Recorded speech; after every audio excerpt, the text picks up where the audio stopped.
Strong.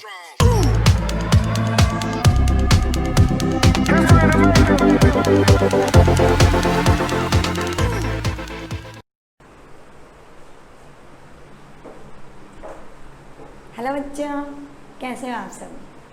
अच्छे होने चाहिए क्योंकि अब एग्ज़ाम आ रहा है तो थोड़ी पढ़ाई थोड़ी ज़्यादा करने लगूँ।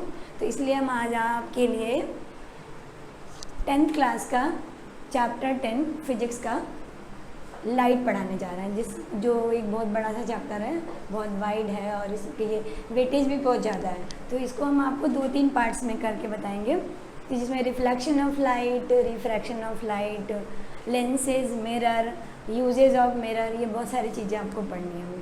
तो आज हम आपको इस वीडियो में रिफ्लेक्शन ऑफ लाइट के बारे में बताएंगे कि लाइट जो है वो कैसे रिफ्लेक्ट होती है, कैसे इमेजेस बनाती है, डिफरेंट टाइप की चीज़ें बताएंगे। तो इसमें सबसे पहले हम लोग रिफ्लेक्शन ऑफ लाइट में रिफ्लेक्शन ऑफ लाइट पढ़ेंगे।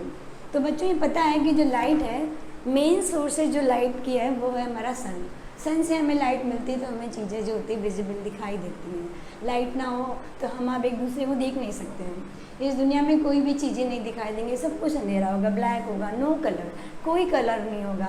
Reflection of light, refraction of light से हमें डिफरेंट टाइप के कलर भी दिखाई देते हैं। जो इस खूबसूरत सी दुनिया है वो लाइट की वजह से है, वरना इसकी खूबसूरती काले रंग में चेंज हो जाती है। तो इसलिए हम लोग आते हैं अपनी खूबसूरत सी लाइट्स की दुनिया में, लाइट के बारे में पढ़ते हैं। तो रिफ्लेक्शन ऑफ लाइट, तो इसके पहले रिफ्लेक्शन ऑफ लाइट पढ़ाने से पहले हम आपको कुछ चीज़ें बता रहे हैं, इसमें आपको लेंसेज और मिरर के बारे में बताएंगे। तो सबसे पहले हम लोग मिरर के बारे में पढ़ते हैं, आ जाओ। तो मिरर जो है, एक्चुअली मिरर दो तरीके के होंगे, एक होगा प्लेन मिरर और दूसरा स्फेरिकल मिरर। प्लेन मिरर यानी कि जो प्लेन सरफेसेस से बना होगा, प्लेन होगा, बिल्कुल हर तरफ से इक्वली होगा। और जो स्फेरिकल मिरर होंगे मतलब कि कर्वी होंगे। तो स्फेरिकल मिरर के बारे में हम लोगों को ज़्यादा कुछ पढ़ना है। प्लेन मिरर आप लोग छोटी क्लास में 8th क्लास में आप लोगों ने पढ़ा होगा ऑलरेडी। तो हम लोग आते हैं स्फेरिकल मिरर में। स्फेरिकल मिरर बच्चों बनता कैसे है? स्फेरिकल सरफेस, एक ग्लास का स्फेरिकल सरफेस होगा जिसमें से हम लोग ये स्फेरिकल वाले सरफेस से इस तरीके से कट लगा करके इस पोर्शन को हटा लेते हैं। ये एज ए मिरर वर्क करेगा, लेकिन इसमें कुछ कंडीशंस होंगी। तो सपोज हमने इस स्फेरिकल पोर्शन से इस पोर्शन से कट आउट किया, तो जब हमने कट आउट किया तो ये इतने पोर्शन को हम ड्रॉ कर लेते हैं। ये रहा हमारा जो कटिंग पोर्शन है। अब इस कटिंग पोर्शन में बच्चों दो सरफेसेस हैं, एक इनर सरफेस एंड एक आउटर सरफेस। देखो ऐसे है, एक ये जो हमारा हाथ है, पाम, इसमें इस तरीके से एक पोर्शन जो कर्वी पोर्शन अंदर की तरफ है, एक आउटर सरफेस पर। तो जो अंदर की तरफ है वो केव, एक गुफा की तरह बना रहे, केव ऐसे, ये केव। तो ऐसा पोर्शन जो अंदर की तरफ गुफा की तरह होता है, जिसमें शेर रहता है, जिसमें लाइट घुसेगी तो शेर अंदर से दिखाई देगा, ऐसा कुछ नहीं होगा। आ जाओ, लाइट होगी तो इमेजेस दिखाई देंगे और कुछ नहीं दिखाई देगा। तो यहाँ पर तो ये जो हमारा सरफेस है, तो इस कर्वी सरफेस से हम दो तरीके के मिरर बनाते हैं। अगर हम इस जो आउटर पोर्शन है, इस पोर्शन पर हम पॉलिशिंग कर दें और ब्लैक कलर का पेंट कर दें, तो ये एक मिरर की तरह बन जाएगा। क्योंकि अब ये मिरर कौन सा मिरर होगा? कॉनकेव मिरर होगा। क्यों कॉनकेव मिरर होगा? देखो इसमें अगर हम इस साइड से, राइट हैंड साइड से अगर हम ऐसे लाइट को पास कराएंगे तो यहाँ पर पॉलिश है प्लस पेंट भी है, तो लाइट अंदर की तरफ नहीं आएगी। वहीं पर अगर हम दूसरी साइड से लाइट को अंदर एंटर कराते हैं इस तरीके से, तो लाइट इस वाले पोर्शन पर, ये जो साइनी पोर्शन है, इस पे स्ट्राइक करेंगे। स्ट्राइक करने के बाद जो होगी वो रिफ्लेक्ट हो जाएगी। तो जो केव वाला पोर्शन है, अगर उस पोर्शन से लाइट रिफ्लेक्ट होती है तो उसे हम बोलते हैं कॉनकेव मिरर। क्लियर है? और इसी के अपोजिट अगर हमने, ये हमारा कर्वी सरफेस है, इसमें केव वाले पोर्शन में, अंदर वाले पोर्शन में हमने क्या कर दिया? पॉलिशिंग कर दी और पेंट कर दिया। अब इसमें लाइट का जो स्ट्राइक वाला पोर्शन है, ये हमारा आउटर सरफेस है, यहाँ से स्ट्राइक कर रही लाइट इस तरीके से। तो ये पोर्शन जो होगा, देखो ये आउटग्रोथ वाला पोर्शन है, जो स्ट्राइकिंग पोर्शन है, लाइट जिससे रिफ्लेक्ट होगी, तो इसे हम बोलेंगे कॉन्वेक्स मिरर, कॉन्वेक्स मिरर।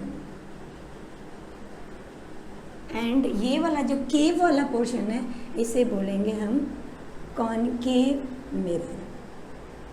तो हमें इन दो मिरर के बारे में पहले पढ़ना है। पहला है concave mirror and second is convex mirror. Mirror और लेंसेज में यही डिफरेंस है बच्चों कि जो मिरर होगा उसमें एक साइड होगी पॉलिश होगी, जिससे कि लाइट जो होगी वो रिफ्लेक्ट नहीं होगी, वो लाइट अंदर ना तो रिफ्लेक्ट होगी और ना ही दूसरे मीडियम में जाएगी, क्योंकि उस साइड पेंट कर दिया गया है, पॉलिशिंग कर दी गई है। तो एक दो सरफेसेस बनते हैं स्ट्राइकिंग वाले, जिसमें लाइट जो होगी वो टकराएगी, यहाँ पर जो होगी स्ट्राइक करेगी, स्ट्राइक करने के बाद ही वापस जाएगी या फिर अंदर जाएगी, ये डिपेंड करता है हमारे कंडीशन पर। तो ये मिरर है तो यहाँ से स्ट्राइक करके वापस आएगी।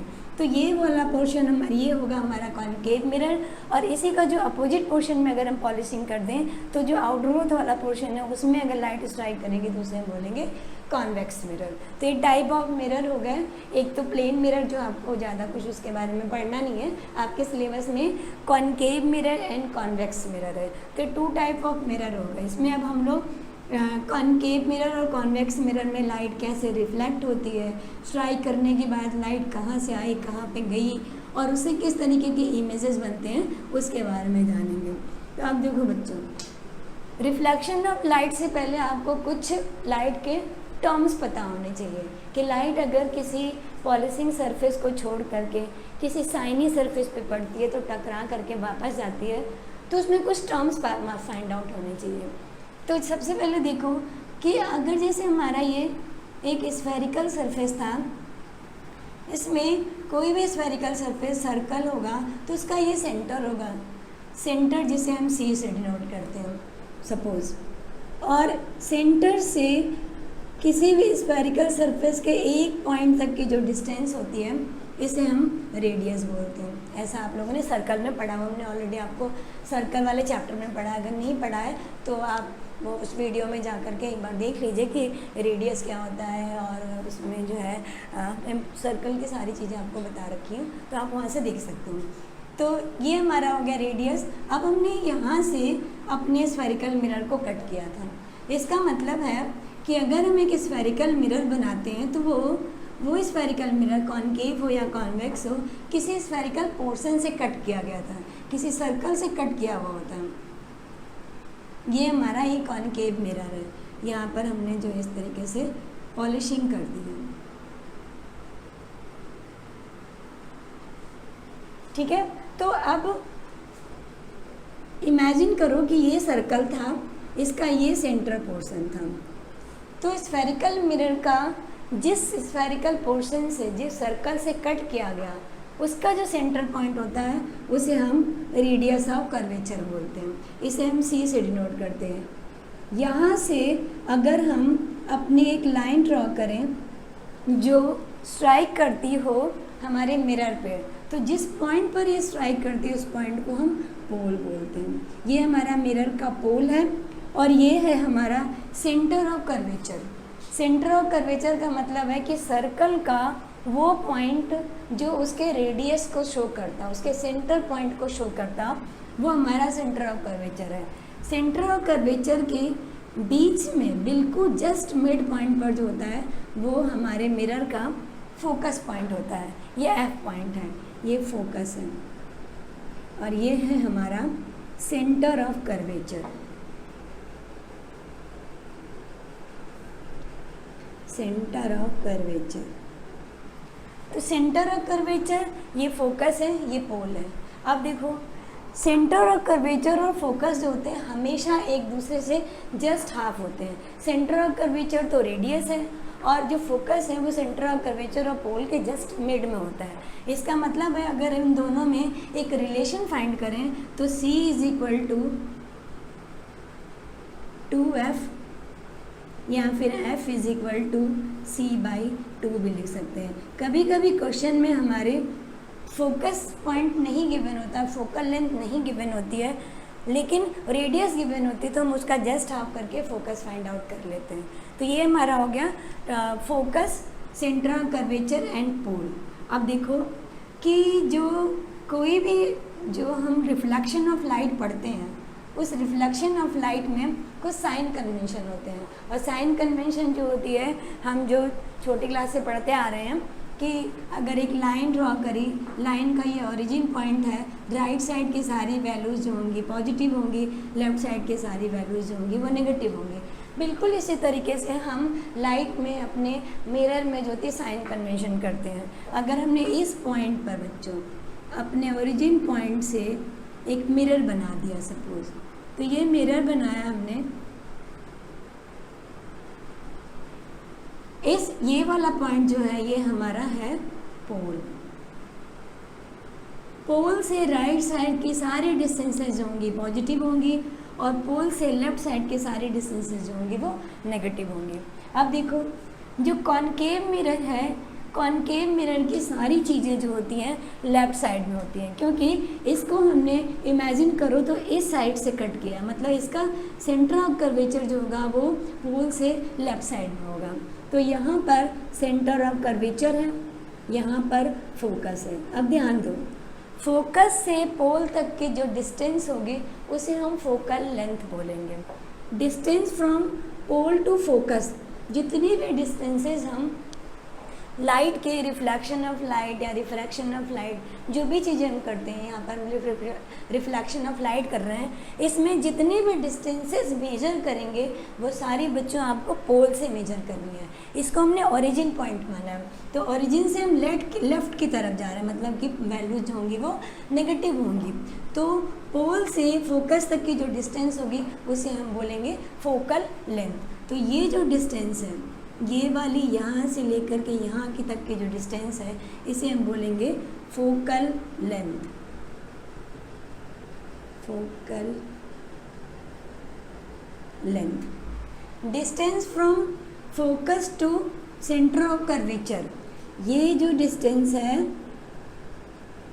यहाँ से यहाँ तक की डिस्टेंस, इसे हम आर से डिनोट करते हैं। इसे हम बोलते हैं रेडियस ऑफ कर्वेचर और इस पॉइंट को बोलते हैं सेंटर ऑफ कर्वेचर। ये जो सी से डिनोट कर रहे हैं, सी को बोलते हैं सेंटर ऑफ कर्वेचर, मतलब कि उस कर्वेचर का, उस कर्व पोर्शन का सेंटर पॉइंट है एक सर्कल का, जिससे हमने अपना कॉनकेव मिरर बनाया है, उसका सेंटर जो है वो सी पॉइंट है। तो centre of curvature is C, और सी से पोल तक के डिस्टेंस को हम रेडियस ऑफ कर्वेचर बोलते हैं। रेडियस ऑफ कर्वेचर क्यों बोलते हैं? देखो ये हमने सपोज ये सर्कल है, तो सेंटर से सर्कल के किसी भी पॉइंट से मिलाने वाली लाइन को रेडियस बोलते हैं, इसलिए हम इसे बोलते हैं रेडियस ऑफ कर्वेचर। तो आर जो है हमारा, ये वाली जो डिस्टेंस है इसे हम बोलते हैं radius of curvature. Radius of curvature, radius of curvature और फोकल लेंथ, इन दोनों में अभी मैं आपको रिलेशन हमने बताया कि focal length is equal to, focus को हम फोकल लेंथ को F से डिनोट करते हैं। F जो होगा वो कहीं कहीं पे कैपिटल F गिवन होता है, कहीं कहीं पे स्मॉल f गिवन होता है, तो आप लोग कुछ भी लिख सकते हो, लेकिन मेंशन करना जरूरी जब भी। लेकिन हम मिरर फार्मूला लिखते हैं तो मिरर फार्मूले में सारी चीज़ें जो होती है स्मॉल लेटर से इशू करते हैं। तो फोकस इज इक्वल टू जो होता है वो R/2 होता है, यानी कि जो फोकल लेंथ होती है वो रेडियस ऑफ कर्वेचर की जस्ट हाफ होती है। इसीलिए जब कभी भी हम इमेजेस बनाते हैं मिरर के, तो फोकल लेंथ और रेडियस ऑफ कर्वेचर को बिल्कुल इक्वल लेंथ पर लेते हैं। तो ये हमारा हो गया कि कैसे हम मिरर बनाते हैं, उनके जो होती है डिस्टेंसेस कैसे मेजर करते हैं, कहाँ से डिस्टेंस मेजर करेंगे, कौन सी डिस्टेंसेस पॉजिटिव होंगी, कौन सी नेगेटिव होगी। तो कॉनकेव मिरर में फोकस लेंथ भी जो होती है नेगेटिव होती है, रेडियस ऑफ कर्वेचर भी जो होगा वो नेगेटिव होगा। अब हम लोग आते हैं इससे कि इससे इमेजेस कैसे बनती हैं। इमेजेस बनाने के बच्चों के 3 रूल्स होते हैं, आपको वो 3 रूल हमेशा दिमाग में रखने पड़ेंगे, तो इमेज बनाने में जो होगी वो प्रॉब्लम नहीं होगी।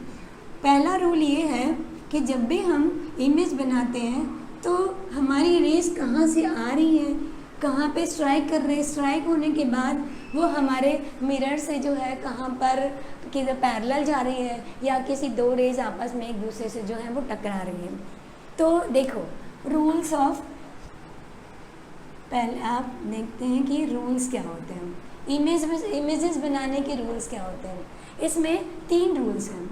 फर्स्ट रूल देखो, फर्स्ट रूल, पहले रूल देखने से पहले एक चीज़ और ध्यान देना कि जब भी इमेजेस बनाने के जो रे डायग्राम बनाओगे, उस रे डायग्राम में तुम अपने मिरर को बिल्कुल कर्वी मत बनाना। ऐसे बनाओगे तो कभी कभी डायग्राम जो होता है वो ठीक नहीं बनता। उसके लिए क्या करना, क्योंकि देखो हम लोग की जो बुक में डायग्राम गिवन होता है वो मिरर बहुत ही छोटा लेते हैं। अब अगर मान लो कर्वी सरफेस है और तुमने इतने पोर्शन को कट किया है, ध्यान से देखो ये स्ट्रेट लाइन दिखाई देगी आपको। तो हम क्या करते हैं कि अपने जो मिरर को थोड़ा सा स्ट्रेट बनाते हैं ताकि हमारा डायग्राम ठीक बने। स्ट्रेट बना करके एंड पॉइंट को ऐसे करके थोड़ा सा कर्वी कर दो, तो ये हमारा कॉनकेव मिरर है और हमारा डायग्राम जो होगा वो क्लियर बनेगा। तो फर्स्ट पॉइंट देखो, रूल नंबर 1 है कि जब भी किसी कॉनकेव मिरर में, ये कॉनकेव मिरर है, जब भी किसी कॉनकेव मिरर में कोई लाइट जो हमारी मिड लाइन होती है जिसे हम प्रिंसिपल एक्सिस बोलते हैं, पोल से जाने वाली लाइन, ये पोल है, पोल को हम P से डिनोट करते हैं। पोल से जाने वाली लाइन जो सेंटर ऑफ कर्वेचर और फोकस से होकर के जा रही है उसे हम बोलते हैं प्रिंसिपल एक्सिस। तो जब डायग्राम बनाना तो पोल से एक फिक्स डिस्टेंस ले लो, सपोज तुमने 2 centimetre 3 centimetre as you wish, तुम्हें जितना बड़ा डायग्राम बनाना उसके अकॉर्डिंग डिस्टेंस मेजर कर दो, ये फोकस हो जाएगी। और फोकस से सेंटर ऑफ कर्वेचर को बिल्कुल सेम डिस्टेंसेस पर लेना है आपको, ये centre of curvature C point ले लिया, यानी कि दोनों के डिस्टेंसेस आपको इक्वल लेनी है। तो पहला रूल कि जब भी हम कोई डायग्राम बनाते हैं उसमें जो रेज प्रिंसिपल एक्सिस के पैरेलल आती है बच्चों, प्रिंसिपल एक्सिस के जो पैरेलल आएगी इनफाइनाइट से कहीं से भी आ रही है, वो हमेशा फोकस से हो कर के जाएगी। प्रिंसिपल एक्सिस के पैरेलल आई और पैरेलल आने के बाद जैसे ही मिरर से स्ट्राइक करें, स्ट्राइक करने के बाद वो फोकस से हो कर के जाएगी।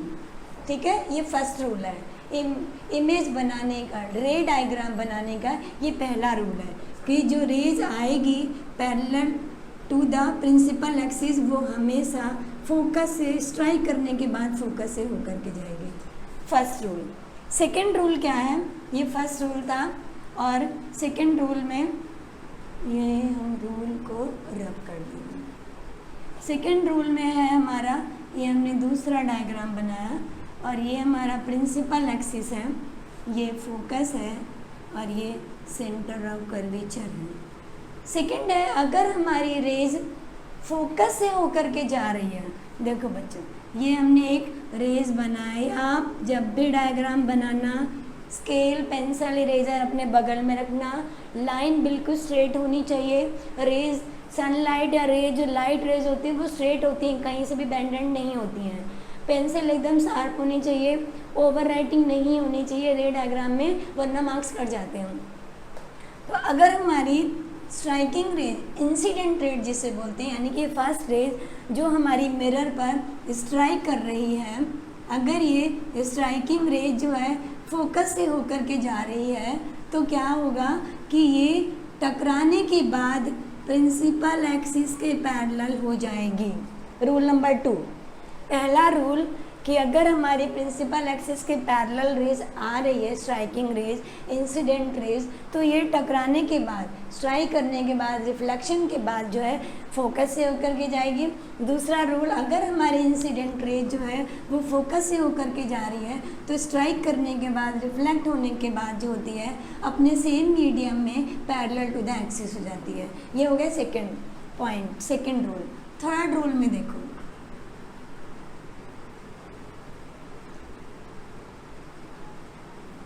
थर्ड रूल में बच्चों अगर हमारी रेज जो है वो ये फोकस है, ये सेंटर ऑफ कर्वेचर है, अगर सपोज हमारी रेज सेंटर ऑफ कर्वेचर से होकर के जा रही है, सपोज हमने ऐसे रेज बनाई, ये सेंटर ऑफ कर्वेचर से जा रही है, हमारे incident rays, striking rays centre of curvature से जा रही है, तो जिस पाथ से वो स्ट्राइक करती हैं सेम पाथ से 180 डिग्री एंगल से वो वापस भी चली जाती हैं। इस तरीके से सेम पाथ से जो होंगी वो वापस चली जाएंगी। आई थिंक सबको समझ में आ गया होगा कि रूल नंबर 1, अगर रेज प्रिंसिपल एक्सिस से पैरेलल आ रही है, स्ट्राइक होने के बाद रिफ्लेक्ट होकर के ऑलवेज वो जो होगी फोकस से होकर के जाएगी, फोकस पॉइंट से होकर के जाएगी। सेकेंड रूल, अगर हमारी रेज जो इंसिडेंट रेज है या स्ट्राइकिंग रेज जो है वो फोकस से ही आ रही है तो आफ्टर रिफ्लेक्शन जो होगी वो parallel to the axis, principal axis हो जाएगी। ठीक है, ये दोनों एक दूसरे के इन्वर्स है, पैरेलल आ रही तो फोकस से जाएगी, फोकस आएगी तो पैरेलल हो जाएगी। इन्वर्स रूल इसे बोलते हैं, रिफ्लेक्शन का इन्वर्स रूल बोलते हैं। थर्ड और लास्ट रूल है इसका कि अगर हमारी रेज सेंटर ऑफ कर्वेचर से जा रही है तो जिस पाथ से आई है उसी पाथ से वापस चली जाएगी। ये 3 रूल है हमारे इमेजेस रे डायग्राम बनाने के। अब हम आते हैं अपने अगले पॉइंट पर कि जो हमारे अगर अलग अलग पोजीशन पर ऑब्जेक्ट को रखा गया है तो उस ऑब्जेक्ट जो की इमेजेस जो होंगी वो कहाँ पर बनेंगी, कैसी बनेंगी। यानी कि हमारे पास क्वेश्चन पूछा जाता है कि हमने ऑब्जेक्ट को मिरर से जो है इतने डिस्टेंस पर रखा, फोकस पे रखा, सेंटर ऑफ कर्वेचर पे रखा, बियॉन्ड सेंटर ऑफ कर्वेचर पर रखा, between centre of curvature and focus पे रखा, तो हमारी इमेजेस कैसी बनेंगी, उसका नेचर कैसा होगा। नेचर का मतलब है कि जो इमेज होगी वो रियल होगी, इन्वर्टेड होगी, एनलार्ज होगी, डिमिनिश्ड होगी, कैसी होगी, ये नेचर ऑफ जो इमेजेस बताता है। तो हमारे पास ये क्वेश्चन आएंगे, रे डायग्राम बनाओ और उसके नेचर बताओ। तो हम लोग आते हैं पहले रे डायग्राम पे कि रे डायग्राम जो होती है अगर डिफरेंट पोजीशन पर हम ऑब्जेक्ट को रखेंगे तो रे डायग्राम कैसे बनेगा। आज हम 1 बाय 1 पॉइंट लेंगे और आपको हम समझाते जाएंगे। तो सबसे पहला पॉइंट हम लोग फर्स्ट इमेजेस में देखते हैं। फर्स्ट कंडीशन है, ये है हमारी कॉनकेव मिरर। आप जब भी बनाना, मैं बार बार आपसे बोल रहे हैं कि जब भी बनाना पेंसिल, इरेजर, स्केल सब कुछ आपके पास होना चाहिए। सारी लाइनें स्केल से ड्रॉ करोगे, कोई टेढ़ी मेढ़ी लाइन नहीं होनी चाहिए। रे की डायरेक्शन सही से दिखाओगे कि रे कौन से स्ट्राइक कर रही है, कौन सी वापस जा रही है, इन चीज़ों पर ध्यान देना है। और मैं फ्री हैंड ड्राइंग कर रही हूँ तो हो सकता है मेरी लाइन टेढ़ी भी हो जाए, लेकिन आपकी लाइन टेढ़ी नहीं होनी चाहिए। मुझे मार्क्स नहीं मिल रहे एग्जाम में, आपको मार्क्स लेने हैं, इसलिए स्ट्रेट लाइन होनी चाहिए विद स्केल। स्केल से बढ़िया से लाइन ड्रॉ करना। तो हम लोग आते हैं अपना, ये हमारा प्रिंसिपल एक्सिस है, ये पोल है। हमने यहाँ पर ये फोकस पॉइंट बनाया है और ये सेंटर ऑफ कर्वेचर बनाया है। हम पहला पॉइंट लेते हैं। हमने ऑब्जेक्ट को क्या किया, बियॉन्ड सी रख दिया, यानी कि सेंटर ऑफ कर्वेचर के पहले कहीं पर रखा, बियॉन्ड सी रखा। अब कंडीशन नंबर 1, हमारी पहली रेज जो होगी वो parallel to the principal axis, parallel to the principal axis. और parallel to the principal axis जो होती है वो कहाँ से होकर के जाती है, स्ट्राइकिंग के बाद फोकस से। तो ये हम आ गए फोकस पर आ गए। ठीक है बच्चों।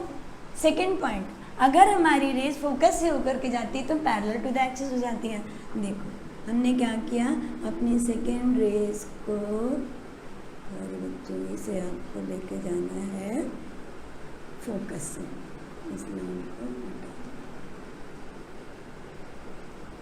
ये डायरेक्शन ऑफ रेज जरूर दिखाना यहाँ पर। और जो फोकस से होकर के जाती है तो वो after reflection parallel to the axis हो जाती है। अब देखो इमेजेस कब बनती हैं, जब हमारी 2 रेज एक दूसरे से जिस पॉइंट पर टकराती हैं, ये टकराती हुई इमेजिन होती हैं, उसी पॉइंट पर जो होती है हमारी इमेज बनती है। तो यहाँ पर देखो कि ये पैरेलल लाइन फोकस से होकर गई, इस पॉइंट पर आई, और इधर जो फोकस से होकर गई थी आफ्टर रिफ्लेक्शन जो होती, दोनों इस पॉइंट पर एक दूसरे को कट कर रहे हैं। यहीं पर जो होगी हमारी इमेज का फॉर्मेशन होगा। हमने इमेज की नेमिंग की है, सपोज ये ए पॉइंट है, ये बी पॉइंट है। देखो जो एरो वाला पॉइंट होता है उसे हम हेड बोलते हैं, और जो लोअर वाला पॉइंट होता है उसे हम टेल बोलते हैं। तो ये हेड है और ये टेल है। जब इमेज बनी तो देखो यहाँ पर ये जो है हमारा ए पॉइंट है और ये बी पॉइंट है, इस तरीके से। यहाँ पर ये हेड पॉइंट है और ये है हमारा टेल पॉइंट। तो हमारी इमेज कैसे बनी, यहाँ पर बनी। अब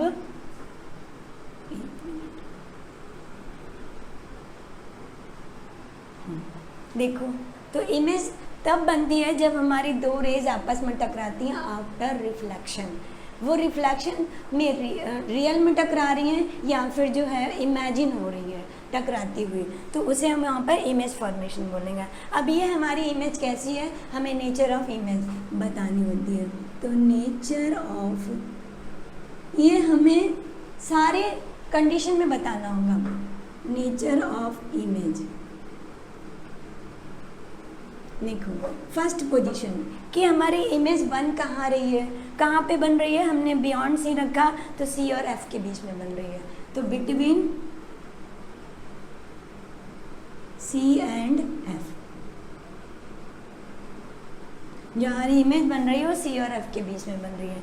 कैसी बन रही है, सेकेंड पॉइंट, कैसी बन रही है, इन्वर्टेड बन रही है। ये देखो ये अपराइट सीधा हमारा ऑब्जेक्ट हमने सीधा रखा। अब जैसे तुम्हारी इमेज बनानी है तो तुम्हें सीधा ही खड़ा करेंगे, उल्टा थोड़ी ना खड़ा करेंगे, तो सीधा रखा तो लेकिन जो इमेज होगी वो उल्टी बनेगी। कॉनकेव मिरर की जो होती है वो खासियत है कि अपनी सारी इमेज को उल्टा बनाता है और रियल बनाता है। तो रियल कैसी इमेज बनेगी, इन्वर्टेड, इन्वर्टेड। और दूसरा थर्ड पॉइंट, जब भी इमेज इन्वर्टेड बनती है तो हमेशा रियल होती है, ये अपने दिमाग में रख लो। ये दो चीज़ें हमेशा एक दूसरे के साथ चलती हैं, रियल है तो इन्वर्टेड होगा, इन्वर्टेड है तो रियल होगा। फोर्थ पॉइंट, साइज कैसा है उसका, ऑब्जेक्ट से छोटा है, बड़ा है, बराबर है। तो देखो ये इमेज बड़ी होती है और जो फोकस और सेंटर ऑफ कर्वेचर की बनती है वो इमेज होती है छोटी होती है, तो डिमिनिश मतलब कि छोटी बनेगी। इसे आप स्मॉल भी लिख सकते हो या डिमिनिश्ड भी लिख सकते हो।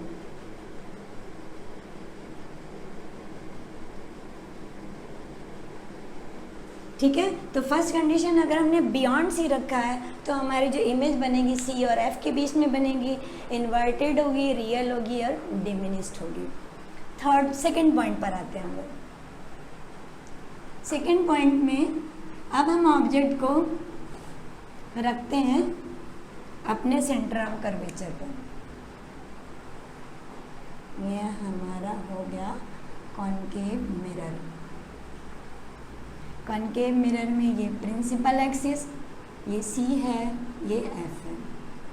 ठीक है, हमने ऑब्जेक्ट को अपने सी पर ही रख दिया, पहले इसके पहले रखा था, अब हमने इसी के ऊपर रख दिया।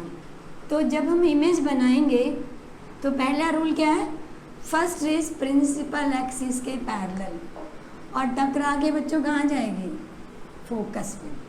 ठीक है, सेकंड देखो, अब हमारी सेकंड रेज जो जाती है फोकस से गई और स्ट्राइक होने के बाद parallel to the principal axis हो गई।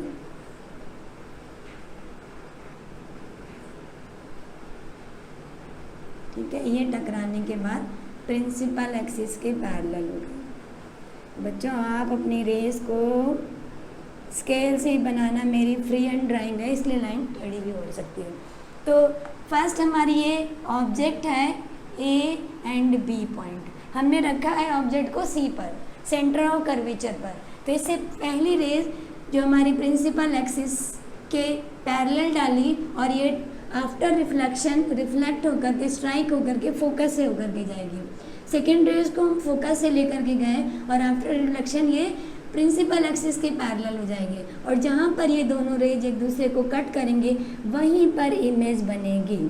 ठीक है, अब देखो इमेज जो है ये वाली बी पॉइंट हो जाएगी और ये ए पॉइंट हो जाएगा,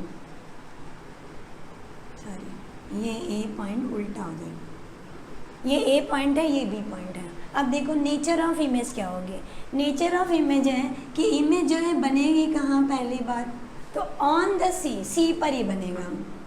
ठीक है, सेंटर ऑफ कर्वेचर पर ऑब्जेक्ट रखा, सेंटर ऑफ कर्वेचर पर ही इमेज भी बन जाएगी, ऑन द सी पर बनेगा।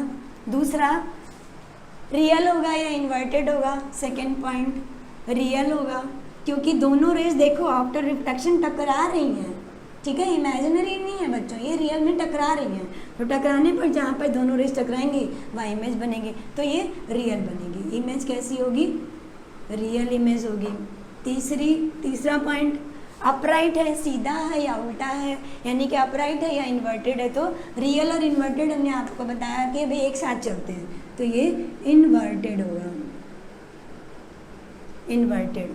थर्ड पॉइंट साइज कैसा होगा, इक्वल होगा, लार्ज होगा, स्मॉल होगा। तो देखो सेंटर और कर्वेचर पर अगर ऑब्जेक्ट रखते हैं तो सेम साइज का ऑब्जेक्ट की इमेज बनती है। तो फोर्थ पॉइंट होगा हमारा सेम साइज सेम होगा, ठीक है। ये हमारी सेकंड पोजीशन हो गई।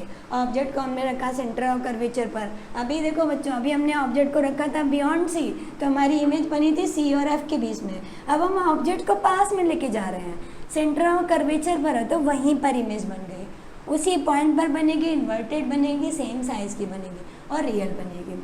अब आते हैं हम अपने थर्ड पॉइंट पर। थर्ड पॉइंट में है ऑब्जेक्ट को अब हम मिरर के और पास लेकर के आते हैं। पास में लेके आएंगे मतलब कि अभी हमने सी पर रखा, अब हम सी और एफ के बीच में रखते हैं। देखो ये हमारा मिरर है,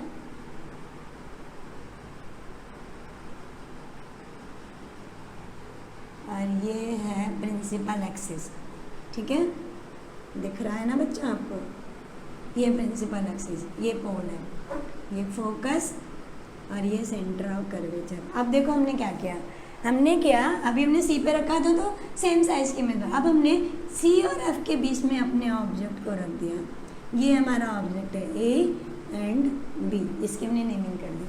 अब इसके बाद फर्स्ट रूल, अपने सिंपल फर्स्ट रूल से चलो, प्रिंसिपल एक्सिस के पैरेलल फोकस से टकरा के वापस आफ्टर स्ट्राइकिंग जो रेज होगी वो फोकस से होकर के जाएगी। तो फर्स्ट कंडीशन है हमारी ये वाली कि ये प्रिंसिपल एक्सिस के पैरेलल और बाद में ये आ गई फोकस से स्ट्राइक करने के बाद फोकस से बाहर आ गई है। अब इसके बाद सेकंड कंडीशन, हम फोकस से लेकर आएंगे तो पैरेलल टू द एक्सिस हो जाएगा। अब हम क्या करते हैं, देखो सेकंड रेस को अपने जो है थर्ड वाले रूल में लेकर के आते हैं। थर्ड वाले रूल में जब हम फोकस से लेकर नहीं जा सकते तो हम क्या करते हैं बच्चों, अपनी थर्ड वाली कंडीशन में सेंटर ऑफ कर्वेचर से रेस लेकर के जाते हैं। ये देखो ऐसे, इस तरीके से। तो ये जिस पॉइंट पर एक दूसरे को कट करेंगी उसी पॉइंट पर जो होगी वो इमेज बन जाएगी। थोड़ा सा आगे बढ़ा लो ऐसे। तो ये रहा हमारा, ठीक है। तो सेंटर ऑफ कर्वेचर से जिस पाथ से जाती है उसी पाथ से वापस आती है। तो हमारी रेज जो है वो, एक मिनट रुको बच्चों, ये रेज ठीक नहीं बनी ना, तो हम लोग ऐसे करते हैं,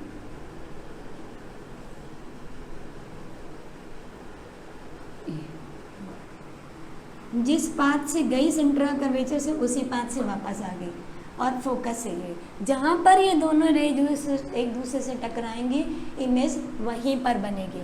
हमारी इमेज यहाँ पर कहीं पर बनेगी ऐसे।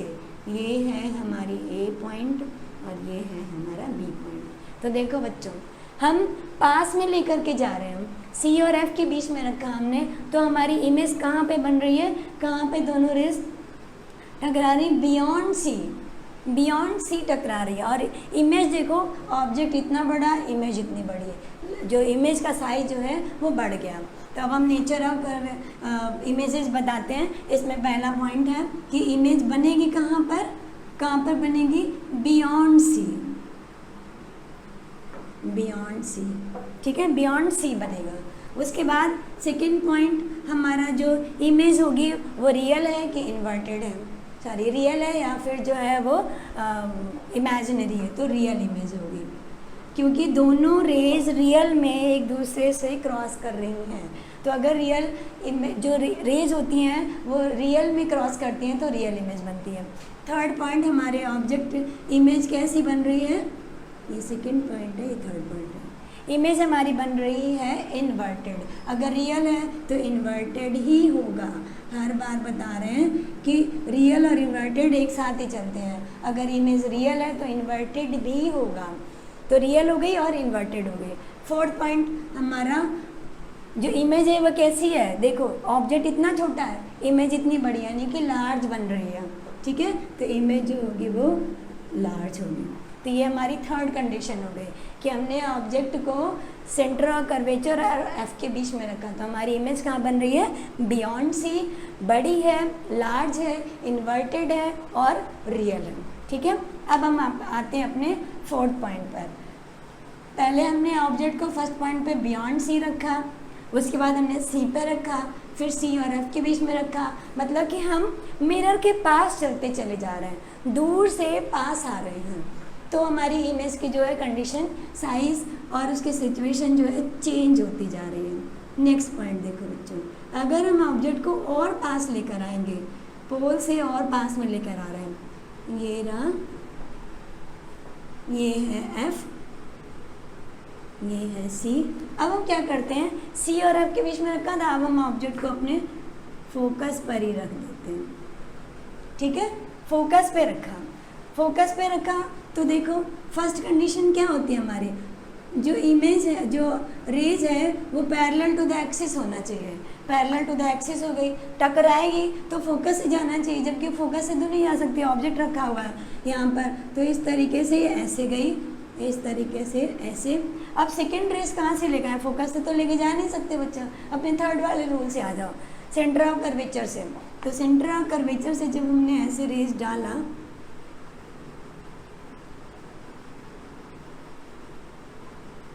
इस तरीके से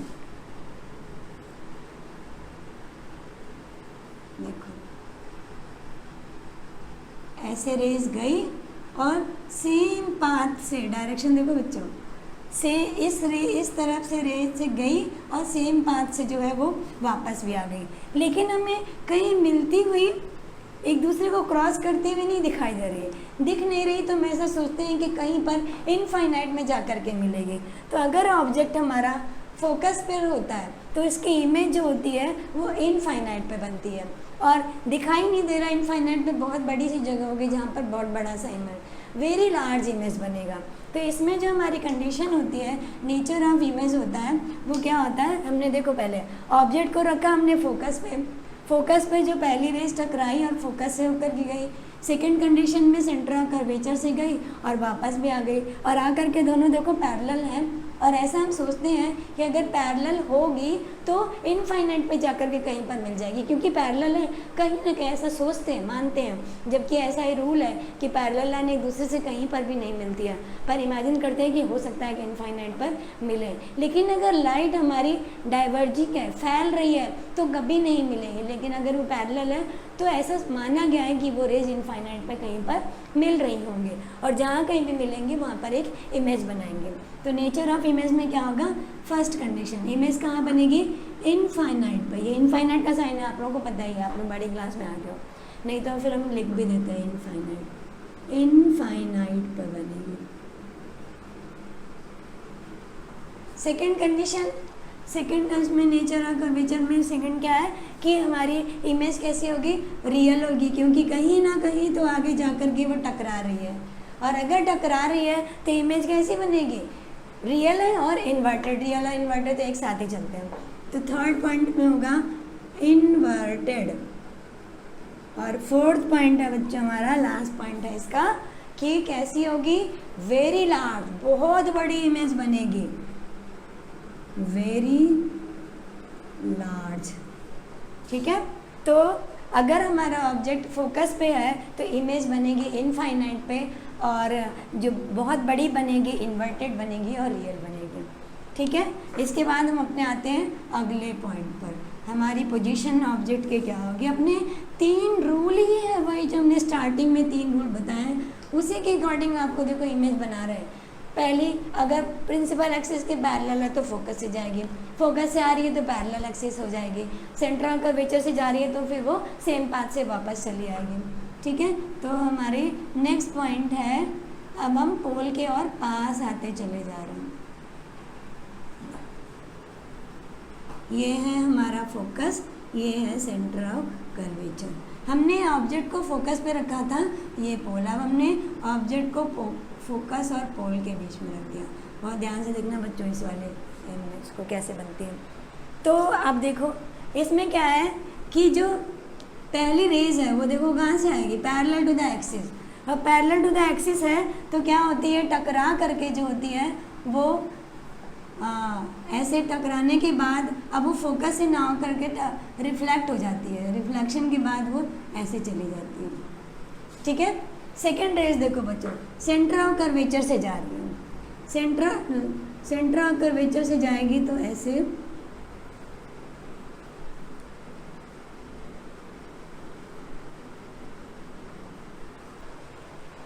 हाँ, तो लास्ट है बच्चों हमारा, अगर हम ऑब्जेक्ट को फोकस और पोल के बीच में रखेंगे,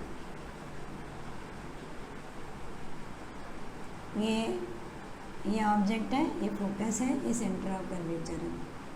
तो देखो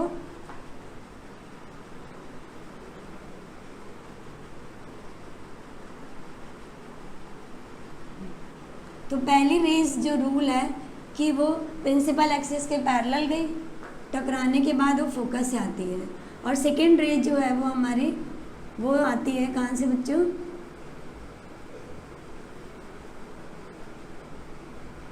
सेंटर ऑफ कर्वेचर से, जिस पाथ से गई है उसी पाथ से वापस चली आई, ठीक है। और इसके बाद ये देखो, और ये रेस जो है टकरा करके ये चली जाती है, डाइवर्जिंग हो जाती है, और ये भी डाइवर्जिंग हो जाती है। तो अब हम मान लेते हैं कि ये रेस कहीं ना कहीं तो मिल रही होंगी। अब मिलते हुए दिखाई नहीं देते तो हम क्या करते हैं, ड्रैग कर लेते हैं उसे, दूसरी साइड में मिलाते हैं। नहीं मिल रहा भाई, हम मिलाएंगे तुम्हें। देखो कैसे, इस रेस जो सेंटर ऑफ कर्वेचर की रेस है, इसको हम दूसरी साइड में बढ़ाएंगे, ठीक है। और ऐसा इमेजिन करेंगे कि मिरर के पीछे कहीं पर जो है वो मिल रही है, और यहाँ पर आकर के ये इमेज बनाएंगे। अब ये इमेज तो देखो, अभी तक तुमने जितनी पढ़ी सारी इमेजेस कैसी बन रही थी, वो इमेज बन रही थी रियल एंड इन्वर्टेड, उल्टी और रियल बन रही थी। यहाँ पर देखो क्या हो रहा है, कंडीशन बिल्कुल उल्टी है कि पीछे साइड में बन रहा है, मिरर के बैक साइड में बन रहा है, और बहुत लार्ज है, और इन्वर्टेड नहीं है, अपराइट है, सीधी बन रही है। तो एक ही कंडीशन ऐसी होती है कॉन्केव मिरर में जिसमें कि इमेज जो होती है अपराइट बनती है, वेरी लार्ज अपराइट कंडीशन में बनती है। तो इसका जो नेचर होगा, नेचर ऑफ इमेज जो होगी वो कैसी होगी, एक तो फर्स्ट पोजीशन इमेज कहाँ बनेगी, back side of the mirror. Second condition में ये जो होगी इमेजिनरी होगी। थर्ड, अगर इमेजिनरी है तो इमेज हमेशा अपराइट होती है, तो ये सीधी बनेगी यानी कि अपराइट होगी। और फोर्थ जो होगी वो मैग्नीफाइड, मतलब बहुत ज़्यादा बड़ी बनेगी, वेरी लार्ज, ठीक है। तो ये हमारी डिफरेंट टाइप की जो इमेजेस फॉर्मेशन की कंडीशन थी, जिसमें हम ऑब्जेक्ट को अलग अलग पोजीशन पर हमने रखा और उसकी जो है इमेज देखा कैसे बनी, कहाँ पे बन रही है, नेचर कैसा है उसका। तो हम लोगों ने कुछ देखो बच्चों ज़्यादा नहीं पढ़ा है। ये जैसे कॉन्केव मिरर है, ये F पॉइंट है, ये C पॉइंट है। जब हम C के पहले ऑब्जेक्ट को रखते हैं तो हमारी इमेज जो है C और F के बीच में बनती है, ठीक है। सेकेंड कंडीशन, अगर हम ऑब्जेक्ट को और पास में C के ऊपर लाते हैं तो इमेज होती है C के ऊपर ही बन जाती है। ऑब्जेक्ट को C और F के बीच में अगर हम रखते हैं तो हमारी इमेज होती है, अब पीछे जाएगी बच्चों, जब तक बराबर बनते तब तक तो इसी साइड बनेगी, अब वो पीछे जाएगी और बियॉन्ड C बनेगी और थोड़ी बड़ी बनेगी। अब हम फोकस पे रखेंगे तो इनफाइनाइट पे बनेगी, पता नहीं कहाँ मिलेगी। फोकस और पोल पे अगर हम रखते हैं तो हमारी इमेज जो होती है वो राइट साइड में बनती है, बहुत बड़ी बनेगी, अपराइट बनेगी, सीधी होगी। ये हमारे डिफरेंट कंडीशन है, पोजीशन है, जिसमें रिफ्लेक्शन के बाद जो होती है हमारी इमेजेस जो होती हैं वो अलग अलग कंडीशन पर अलग अलग साइज़ में बनती है। ओके बच्चों, तो ये हमारा रिफ्लेक्शन ऑफ लाइट है। रिफ्लेक्शन ऑफ लाइट में आपने आपको डिफरेंट टाइप के जो होती हैं इमेजेस बताई, और तो आप ये डायग्राम बनाने की प्रैक्टिस करना, क्योंकि इसमें डायग्राम ही पूछे जाते हैं, नेचर पूछा जाता है। बाकी हमारी रिफ्लेक्शन ऑफ लाइट जो होगी हम आपको सेकेंड वीडियो में बताएंगे, ठीक। ओके, बाय बच्चों।